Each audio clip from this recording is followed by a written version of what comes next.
Yo, we're back with another reaction video, and we got the greatest all-around player, Larry Bird.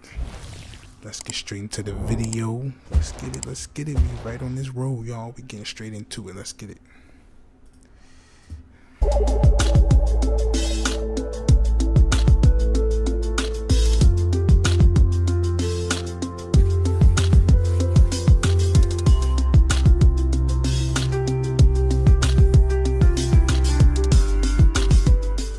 The greatest all-around player of all time. What does this mean exactly?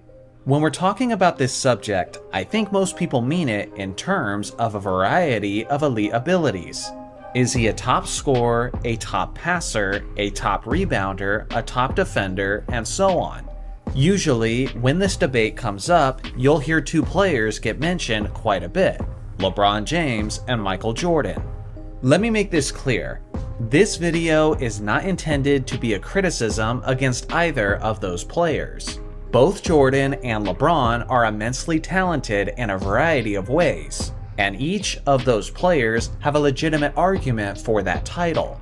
But the thing is, I think Larry Bird's case is just as strong, but for some reason, he's almost never given that same level of recognition on this particular topic. Now let me break down the main reasons why I think Bird's case is so strong. For one, Larry Bird has no weaknesses in his game.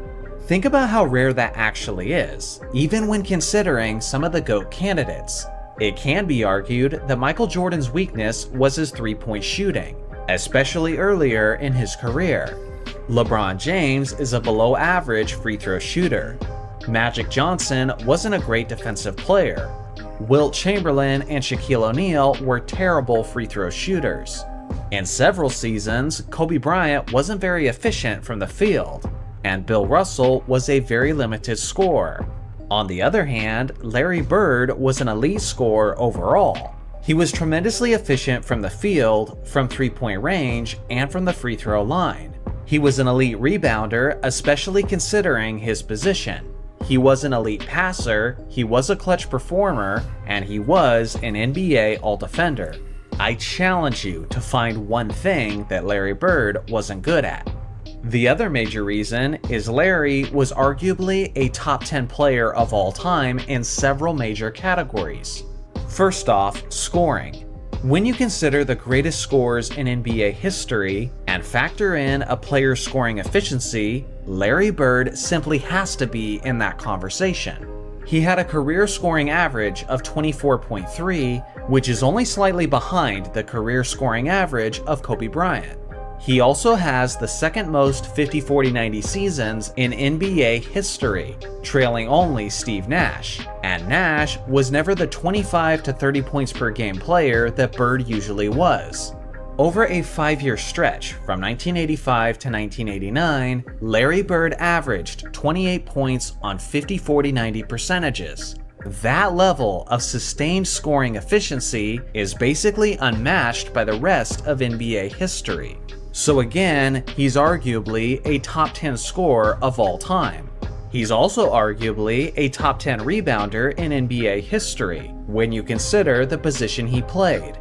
According to StatMuse, among small forwards, Bird has the fourth highest rebounds per game average in NBA history at 10.1. The thing is, every other player in the top 8 spots all played in the 1960s, which was easily the most inflated rebounding era in the game's history, and that was due to lower field goal percentages and a faster pace of play.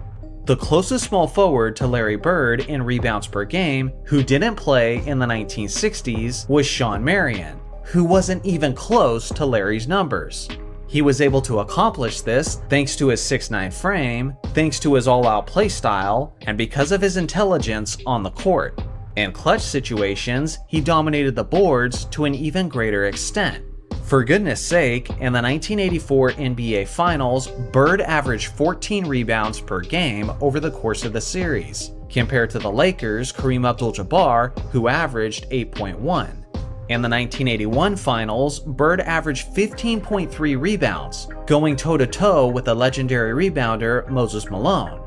When you consider the era and the position he played, Bird is not only a top 10 scorer of all time, but he's also a potential top 10 rebounder of all time. Then you have Bird as a passer. He had creativity and court vision that was very nearly on the level of the great Magic Johnson. At times, it looked as if Bird had eyes in the back of his head with some of the passes he was making.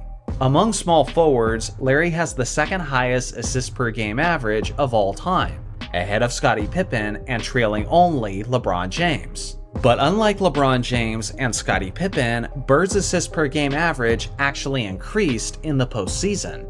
When I recently did a video on the top 10 passers of all time, I had Bird as an honorable mention. And good lord, that created a whole bunch of backlash in the comments section. For me, he's in the 11 to 13 range. But at the very least, we can all agree that he's arguably a top 10 passer. Beyond that, there's three-point shooting. Bird is tied for the most three-point contest victories in NBA history with a total of 3, which he won in consecutive seasons. In the 1980s, he was regularly among the league leaders in both three-point percentage and in three-pointers attempted.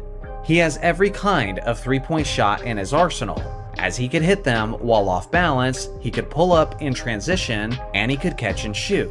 Throw in the fact that he was one of the most clutch three-point shooters to ever live, and yeah, at the very least, Bird has an argument for being a top 10 three-point shooter. So to recap, he's arguably a top 10 scorer all time, a top 10 rebounder, a top 10 passer, and a top 10 three-point shooter. Now Bird is not a top 10 defensive player, but without a doubt in my mind, he's an extremely underrated defensive player. One thing he was known for was always giving his best energy and effort on the defensive end. You're going to be hard-pressed to find a substantial amount of footage of Bird being lazy on defense, as his blue-collar, grit-and-grind personality translated seamlessly to the court. Although he wasn't the fastest player on the court, he was extremely quick with his hands, as Bird was regularly among the league leaders in steals per game, as he averaged 1.7 over the course of his career. He was also an above-average shot blocker for his position, as he averaged 0.84 over the course of his career, which is actually a higher blocks per game average than proven defensive small forwards like LeBron James and Kawhi Leonard. Bird has 3 All-Defense Team selections on his resume, and even finished as high as 3rd overall in the Defensive Player of the Year rankings in 1983. If it wasn't for his humility, he would likely be the NBA's record holder for the most steals in a single game, seeing how he got a total of 9 in only 3 quarters against the Utah Jazz in 1985. Despite sitting out the 4th, Bird was just 1 steal shy of the illustrious quadruple-double. I promise, I'm not trying to convince you that he was basically Dennis Rodman on the defensive end. But at the very least, Bird was an elite defensive player, who usually isn't recognized as such by modern fans. Again, to sum this all up, Larry Legend had basically no weakness in his game, while being top tier in many different aspects of the game. This is why I believe he has a formidable case for being the most complete basketball player in NBA history.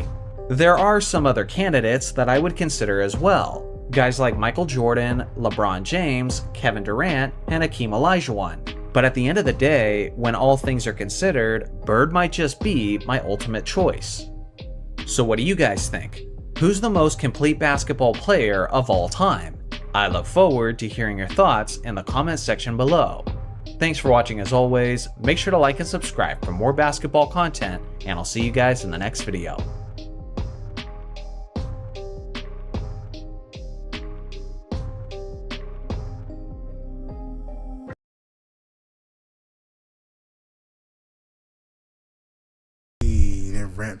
Wraps it up. Yo, I'm telling you, this video is just telling you, give him his credit.